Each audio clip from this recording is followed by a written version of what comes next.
તો સુરત પાંડેસરામાં ધોરણ 9ની વિદ્યાર્થીની સાથે દુષ્કર્મની ઘટના સામે આવી છે, જ્યાં જાડી ઝાકરામાં લઈ જઈ અને પરિચિત યુવકે દુષ્કર્મ આચર્યું।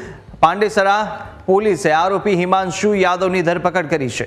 પાંડેસરામાં રહેતી વિદ્યાર્થીની ઘરેથી બુક્સ લેવા માટે નીકળી હતી અને કૈલાશનગર ચોકડી પાસે પરિચિત યુવક યુવતીને મળી આવ્યો હતો।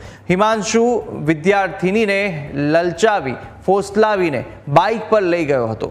દુષ્કર્મનો ભોગ બનેલી વિદ્યાર્થીની ઘરે પહોંચતા પરિવાર લોહીથી લથપથ કપડાં જોઈ ચોંકી ઉઠ્યા હતા। પરિવારે વિદ્યાર્થીનીને પૂછતા દુષ્કર્મ થયું હોવાનું છુપાવી માસિક આવ્યું હોવાનું જણાવ્યું હતું, પરંતુ પરિવાર વિદ્યાર્થીનીને સારવાર માટે હોસ્પિટલમાં લઈ દુષ્કર્મ થયું હોવાનો ખુલાસો થયો હતો અને પરિવારે પાંડેસરા પોલીસનો સંપર્ક કરી ફરિયાદ નોંધાવી હતી। પોલીસે તપાસ કરતા પાડોશમાં જ રહેતા યુવકની કરતૂત હોવાનો ખુલાસો થયો હતો અને પોલીસે આરોપી હિમાંશુ યાદવ વિરુદ્ધ દુષ્કર્મ સહિત પોક્સો એક્ટનો ગુનો નોંધી અને કાર્યવાહી હાથ ધરી છે।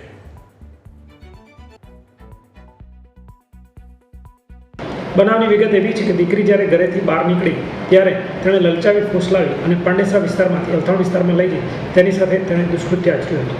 આ બનાવ બનતા હેડ કોન્સ્ટેબલ હરપાલસિંહ અજીતસિંહ નાઓએ આરોપીને ટેકનિકલ તથા હ્યુમન ઇન્ટેલિજન્સ આધારે શોધખોળ કરી અને પકડી પાડેલ છે। આરોપી છેલ્લા 2 મહિનાથી ગુજરાત ખાતે રહેવાવેલ છે। એ પહેલાં યુપી રહેતો હતો અને હાલ પડોશમાં જ રહેતો હોય દીકરીએ તેનો શરૂઆતના સ્ટેજે ભરોસો કરેલો, જે ભરોસાનો દુરુપયોગ કરી આ વ્યક્તિએ દીકરી સાથે ખોટું કામ કરેલાનું જણાઈ આવેલ છે।